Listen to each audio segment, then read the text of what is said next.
નમસ્કાર ખેડૂત મિત્રો, ખેડૂત પ્રયાસ ચેનલમાં આપનું સ્વાગત છે।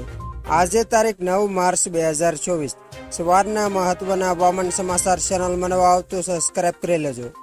રાજ્યમાં માર્ચ મહિનાની શરૂઆતથી જ વાતાવરણમાં અનેકવાર પલટો દેખાયો છે। મોટા ભાગના વિસ્તારોમાં એક તરફ દિવસ દરમિયાન ગરમીનો પારો વિવિધ શહેરોમાં 30 ડિગ્રી સુધી પહોંચી રહ્યો છે। હવામાન વિભાગે આગામી 2 દિવસ રાજ્યમાં લઘુત્તમ અને મહત્તમ તાપમાન 2 થી 3 ડિગ્રી વચ્ચે તેવું જણાવ્યું છે। હવામાન વિભાગના જણાવ્યા મુજબ આગામી 5 દિવસની આગાહીમાં જણાવ્યું છે કે ગુજરાતમાં 5 દિવસ વાતાવરણ સૂકું રહેશે।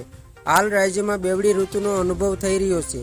ગુજરાતમાં 2 દિવસ બાદ મહત્તમ અને લઘુત્તમ તાપમાનમાં 2 થી 3 ડિગ્રીનો વધારો નોંધાય છે। તાપમાન અંગેની આગાહી કરતા તેમણે જણાવ્યું કે અમદાવાદનું લઘુત્તમ તાપમાન 14.9 ડિગ્રી નોંધાયું હતું, જ્યારે મહત્તમ તાપમાન 32 ડિગ્રી નોંધાયું હતું। ગાંધીનગરમાં લઘુત્તમ તાપમાન 16.4 ડિગ્રી અને મહત્તમ તાપમાન 32 ડિગ્રીની આસપાસ રહ્યું હતું। ગુજરાત પર આવતા પવનોની દિશા ઉત્તર પશ્ચિમી અને ઉત્તર તરફથી છે। 2 દિવસ પવનની દિશા બદલાઈ ઉત્તર પૂર્વીય અને ઉત્તર દિશા તરફથી પવન ફૂંકાશે, જેને કારણે તાપમાનમાં વધારો થઈ શકે છે। હાલમાં ઉત્તર દિશા તરફથી પવન ફૂંકાતો હોવાથી સવારમાં ઠંડીનો અનુભવ થઈ રહ્યો છે। હવામાન નિષ્ણાત પરેશ ગોસ્વામીએ ઉનાળુ પાક અડદ, તલ, બાજરી, મગફળીનું મોડામાં મોડું 10 થી 12 માર્ચ સુધીમાં વાવેતર કરી દેવાની સલાહ ખેડૂતોને આપી છે।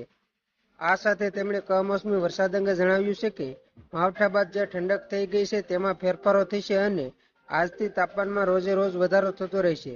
10 માર્ચ આવતા મહત્તમ તાપમાનનો પારો 35 ડિગ્રીને પાર થઈ શકે છે।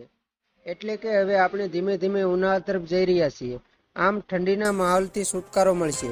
આ સાથે તેમણે જણાવ્યું કે માર્ચમાં 2 વખત માવઠાની શક્યતાઓ દેખાઈ રહી છે, જેમાં 10 થી 12 માર્ચ દરમિયાન ઉત્તર ભારત પરથી એક વેસ્ટર્ન ડિસ્ટર્બન્સ પસાર થઈ રહ્યું છે, જેના કારણે ઉત્તર ગુજરાતના બનાસકાંઠા, સાબરકાંઠાના અમુક વિસ્તારોમાં માવઠું થઈ શકે છે।